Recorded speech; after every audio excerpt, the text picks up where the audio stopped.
BJD ଯେହେତୁ ବିରୋଧୀ ପକ୍ଷରେ ଅଛି ଉପରକୁ ମିଛିମିଛିକା କେବଳ ବିଜେପି ବିରୁଦ୍ଧରେ କିଛି ଯାହା କହିବ ବା ଯାହା କିଛି କହିବ କରିବ, କିନ୍ତୁ ପ୍ରକୃତରେ ସେ ଯେତିକି ଜୋରରେ ଯୁଦ୍ଧ କରିବା କଥା ଯେମିତି ଅନ୍ୟ ରାଜନୈତିକ ଦଳମାନେ କରୁଛନ୍ତି, ଯେମିତି ଟିଏମସି ର ଆଜି ବକ୍ତବ୍ୟ ଯଦି ଲୋକସଭାରେ ଆପଣ ଶୁଣିଥିବେ, ଡିଏମକେ ର ବକ୍ତବ୍ୟ ଯଦି ଆପଣ ଶୁଣିଥିବେ, କଂଗ୍ରେସର ଅତି କମରେ ଯେତିକି ବକ୍ତବ୍ୟ ଶୁଣିଥିବେ, କଂଗ୍ରେସ ତ ଅବଶ୍ୟ ମାଇଲି କହିଲେ କାହିଁକି ନା ତାଙ୍କର ଯେ ଗୋଗୋଇ ଯେ ଆଲୋଚନା ଆରମ୍ଭ କରିଥିଲେ ତରୁଣ ଗୋଗୋଇ ସେ କଣ କହିଲେ ମଝିରେ ଯେ ଆଇନରେ କିଛି ନା କିଛି ସଂଶୋଧନ ହବା ଦରକାର, କିନ୍ତୁ ଏଇଗୁଡାକୁ ଆମେ ବିରୋଧ କରୁଛୁ, ଅର୍ଥାତ୍ ଆଇନ କି ମୋଟାମୋଟି ଭାବରେ ସେ ସଂଶୋଧନକୁ ସମର୍ଥନ କରୁଛନ୍ତି, ସେ ଅଲଗା କଥା। କିନ୍ତୁ ବିଜେଡି କଥା ଆପଣ ଯାହା କହୁଛନ୍ତି, ତେଲ ଘଡ଼ିରେ ହାତ, ପୁଅ ମୁଣ୍ଡରେ ହାତ, ଏଣୁ ମାଇଲେ ବ୍ରହ୍ମ ହତ୍ୟା, ତେଣୁ ମାଇଲେ ଗୋ ହତ୍ୟା।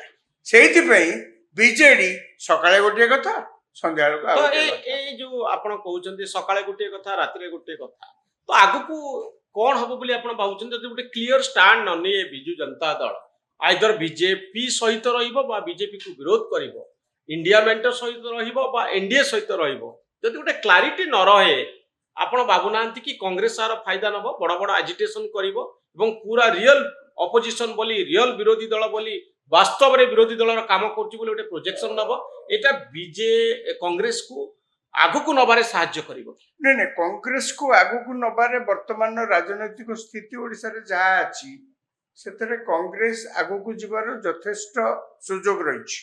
कांग्रेस से सुजोग को केते सदुपयोग करुछि बा हाथ छड़ा करुछि ता कांग्रेस ऊपर निर्भर करे।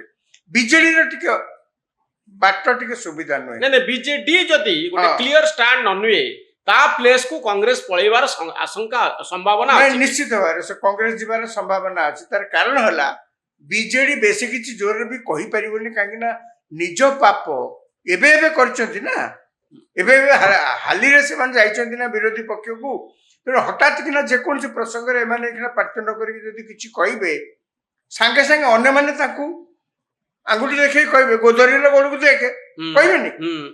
तेनु तेनु से कोन चाहिबे हठात ना एडे जोरे पार्टी न करी कहया पे जोटा कांग्रेस करि परिबो, काहे कि ना क्षमता को जीवार केती वर्ष हलानी आ भितर क्षमता को जीवार एवं सेते बेले कांग्रेस जेतिकी बदनाम हेतिला बहुत से क्षतिग्रस्त है ए पर्यंत।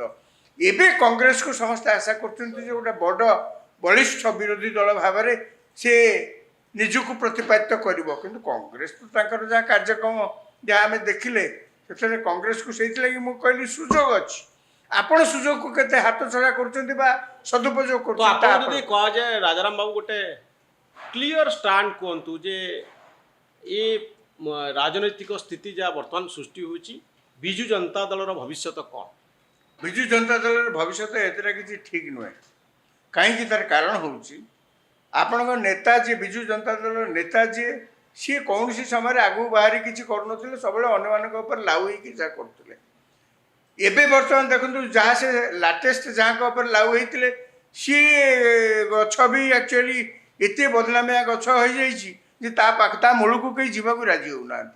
सी खाली भितर पशिक नवीन निवास एमती पशिक सी जहाँ सीना निजर अस्तित्व जाहिर करने चेष्टा कर ग्रहणीयता बहुत कमी जाइए।